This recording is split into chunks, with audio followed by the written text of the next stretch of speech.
Hello student, कैसे हो आप सभी? आई होप मस्त होंगे। तो you are ready for class 10 के जितने भी विद्यार्थी है अपना रिजल्ट चेक करने के लिए रेडी हो जाइए, और क्लास 12 के विद्यार्थी अपना दिल थाम के बैठ जाइए कि उनका रिजल्ट भी 1 या 2 दिनों में आने वाला है। और क्लास 10 का अभी रिजल्ट चेक हो रहा है, तुरंत थोड़ी देर बाद 3:30 बजे बोला गया है और 4 बजे आपका रिजल्ट को डिक्लेयर कर दिया जाएगा। तो इस चैनल पे आप सबसे फास्टेस्ट अपना रिजल्ट देख सकते हैं। तो आपको कौन सा लिंक वो होने वाला है, वह लिंक हम लोग आपको बताएंगे लाइव सेशन में। लाइव सेशन स्टार्ट होगा आपका 3 बजे, तो सभी आके हमारे चैनल पे लाइव जुटिएगा। बताएंगे रिजल्ट कैसा हो सकता है और क्या क्या सारा आपका क्वेश्चनों का जवाब देंगे हम लोग। और एक बात, चैनल में जो भाई नए हैं ना, प्लीज़ चैनल को सब्सक्राइब कर दीजिए। इस खुशी के मारे तो कर दीजिए कि आपका रिजल्ट इतना टाइमिंग पे आ रहा है, जुलाई में आ रहा है।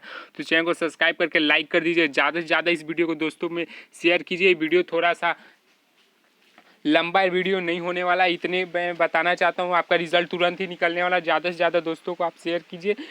और आपका लिंक जो होगा, और मैं नाम बता देना चाहता हूँ अभी भी, सरकारी रिजल्ट नाम sarkariresult.com है वो, उस सबसे फास्टेस्ट आपका खुलेगा, ठीक है। और बाकी हम लोग साइट भी देख रहे हो जो सबसे फास्ट खुलेगा, क्योंकि 4 लाख विद्यार्थी आपका रिजल्ट अपना अपना सब देखेंगे, तो साइट पूरा बिजी रहेगा। और सुबह से ही बताया जा रहा था कि जेक का, मैंने पहला में वीडियो आप देख सकते हैं, उसमें बताया जा रहा था कि रिज़ल्ट आपका कभी भी निकल सकता है, क्योंकि साइट बिजी बता रहा था जेक का। तो इस वीडियो में इतना ही। नेक्स्ट वीडियो जल्द आएगा और लाइव सेशन 3 बजे से स्टार्ट होगा। आप सब आके जुटिएगा। तब तक के लिए जय हिंद, जय भारत।